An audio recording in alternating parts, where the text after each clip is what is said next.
Hello everybody and welcome back to Yalan app. In this video, I'm going to show you a step-by-step guide on exactly how to fix Instagram won't let me promote my post. So if this is something that you want to be able to fix, well then this video is going to be perfect for you. So what you're going to do firstly is to actually close your Instagram app, and instead we're going to open up our settings app. So go into your settings app, because then you should be taken to a page similar to this, as you can see. And now what you're going to do on this page is to just scroll down until you can see where it says general, and that is exactly where you need to click. So click on general, and as you can see, we should now be taken to this page. Now on this page, scroll down a little bit, then click on storage, as you can see. And by the way, this might take a couple of seconds for you to actually load, just so you know.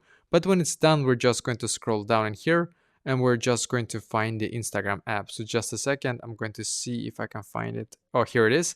So I'm just going to click on the Instagram app. And now what I'm going to do on this page is to just simply click on upload app, and once again click on upload app in here, as you can see. Then just wait a couple of seconds for this page right here to load, and click on the blue button here again. Because now what will happen is that you will need to wait just a couple of seconds or a couple of minutes. As you can see, my Instagram app says loading right here. It means that your Instagram app is currently being updated to the absolute latest version. So do this, and then when it's done, just go back into the Instagram app and try again. This was able to fix it for me, and I hope that this will be able to fix it for you as well.